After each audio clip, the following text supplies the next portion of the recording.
नमस्कार दोस्तों, आप देख रहे हैं एक्सपर्ट ज्ञान यूट्यूब चैनल। तो दोस्तों आज हम इस वीडियो में बात करने वाले हैं कंप्यूटर प्रोसेसर के बारे में कि ये क्या है, इसका काम क्या होता है और आपके कंप्यूटर में क्यों लगाया जाता है और आपके हिसाब से कौन सा आपके लिए बेस्ट प्रोसेसर रहने वाला है बेस्ट प्राइस में। वो सारी बातें आज हम इस वीडियो में करने वाले हैं। सो दोस्तों वीडियो स्टार्ट करने से पहले आपसे छोटी सी गुजारिश है, अगर चैनल पर नए हैं तो प्लीज़ सब्सक्राइब कर लीजिए, क्योंकि अभी हमारे को बहुत ज़्यादा ज़रूरत है आपकी सपोर्ट और प्यार की। तो अपना प्यार दिखाइए और सब्सक्राइब कीजिए। तो दोस्तों चलिए शुरू करते हैं वीडियो को। तो सबसे पहले ये बात सामने निकल कर आती है कि कंप्यूटर में प्रोसेसर को क्यों लगाया जाता है। तो दोस्तों कंप्यूटर को प्रोसेसर के बिना नहीं चलाया जा सकता। तो दोस्तों प्रोसेसर के नाम से पता चलता है किसी चीज़ को प्रोसेस करना, यानी कि किसी को मल्टीप्लाई करके उसको जोड़ना।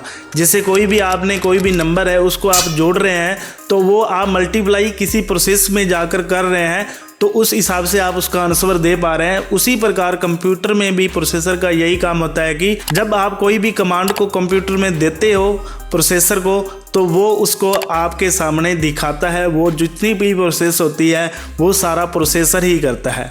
तो दोस्तों आइए जान लेते हैं कि प्रोसेसर कितने प्रकार के होते हैं। तो दोस्तों यहाँ पे मैं आपको बता दूं कि प्रोसेसर ड्यूल कोर में भी आते हैं, क्वाड कोर में भी आते हैं, 4 कोर में भी आते हैं, 8 कोर में भी आते हैं, मल्टी कोर में भी आते हैं। तो आपको समझ नहीं आया होगा कि ये कोर वगैरह क्या बता रहा है, तो मैं आपको एक सरल भाषा में बताता हूँ कि जैसे आपके पास एक चिप है, प्रोसेसर की छोटी चिप होती है, तो उसमें एक ड्यूल कोर वाले प्रोसेसर में 2 कोर होंगी और उसमें 2 प्रोसेसर छोटे छोटे लगे होंगे, यानी कि जो प्रोसेस करने में टास्क कम देते हैं अपने पीसी पर, तो उनको दोनों में डिवाइड कर लेगा कि ये प्रोसेसर ये टास्क संभालेगा और दूसरे वाला ये संभालेगा।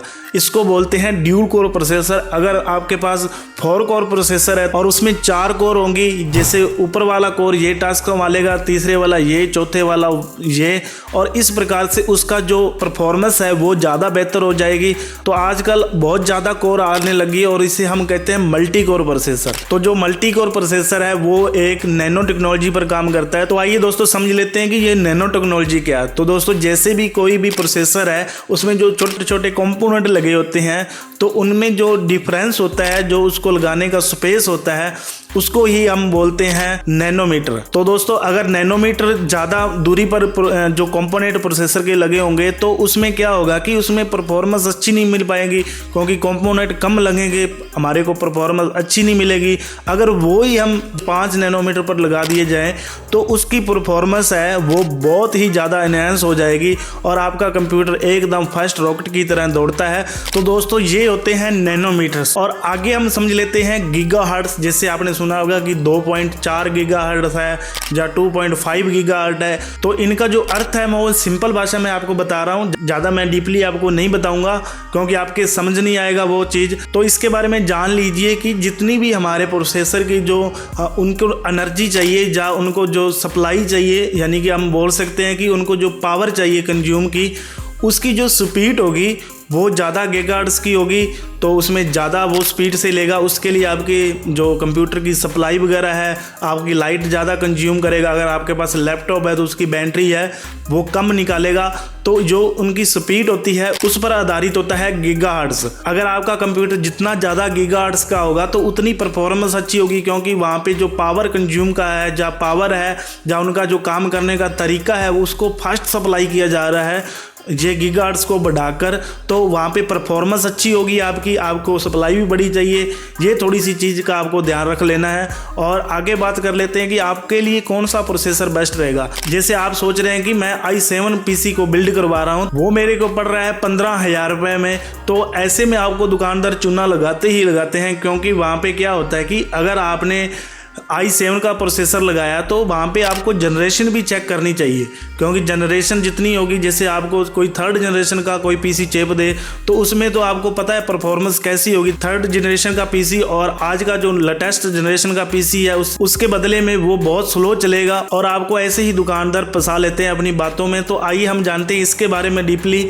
जैसे आपने कोई भी i7 कंप्यूटर का तैयार करवाना है तो वो हो रहा है आपके 15,000 रुपये के बजट में, और वहीं पे आपका 10 जनरेशन का i3 पीसी तैयार हो रहा है वो हो रहा है आपका 20 से 25 हज़ार रुपये में, और थोड़ा सा इन्वेस्टमेंट ज़्यादा है। हम सोचेंगे कि i7 वाले ही बनवाते हैं, क्योंकि उसमें जो i लिखा होता है उसका जो नंबर होता है वो भी बड़ा होता है। तो दोस्तों ऐसी नहीं बात है, जो i7 है वो 3rd जनरेशन पर होगा, जो i3 है वो होगा आपका 10th जनरेशन पर। तो ऐसे में जो डिफरेंस है टेक्नोलॉजी का, जैसे मैंने आपको पहले बताया था नैनो टेक्नोलॉजी जो कि अभी थ्रेड में बांटा जाता है, उसको ड्यूल कोर, मल्टी कोर, ऐसे ऐसे करके प्रोसेसर आते हैं। तो उसके अंदर भी देखिए ना, उसके अंदर कितने प्रोसेसर हैं। अगर आपको कोई मल्टी कोर वाला प्रोसेसर मिल रहा है उसमें ये श्योर ही है कि वो ज़्यादा स्पीड देगा, चाहे वो i3 होगा। i7 वाला अगर आपको ड्यूल कोर वाला कोई चिप दे उसमें आप परफॉर्मेंस का क्या ही पता लगा पाओगे। तो ऐसे ये कुछ प्रोसेसर के बारे में नॉलेज थी जो मैंने आपके साथ शेयर कर दी। तो आगे कभी भी आपको कोई प्रोसेसर देखना है उसमें स्पष्ट लिखा होता है कि ये 3rd जनरेशन का है, ये i7 है, ये 10th जनरेशन का i3 है, वो सारी चीज़ें मेंशन की होती है वहाँ पे। जैसे मैं आपको हर वीडियो में बताता हूँ कि एक पर्सनल एक्सपीरियंस के हिसाब से, जैसे अभी 11 या 30 जनरेशन का जो प्रोसेसर अभी चल रहा है मार्केट में, तो आप i10 जनरेशन पर जाइए, क्योंकि ये जितने जल्दी टेक्नोलॉजी आती है जो मार्केट में तो उसका रेट बहुत हाई होता है। तो उनकी परफॉर्मेंस तो लगभग मान के चलो भाई, आपको इतना हैवी टास्क भी नहीं करना है, आप i10 या i9 पर जा सकते हैं 11 जनरेशन के बदले। तो ये कुछ इन्फॉर्मेशन थी जो मैंने आपको शेयर कर दी। तो दोस्तों अगर यहाँ तक आपने वीडियो देखी, आपको कुछ भी सीखने को मिला है तो प्लीज़ वीडियो को लाइक कर दीजिए और चैनल को सब्सक्राइब कर लीजिए, क्योंकि ऐसे ही नॉलेजेबल टेक्निकल वीडियो हम इस चैनल पर अपलोड करते रहते हैं। तो मिलते हैं कल कुछ नई टेक्नोलॉजी नई वीडियो के साथ। आज के लिए इतना ही। जय हिंद, वंदे मातरम।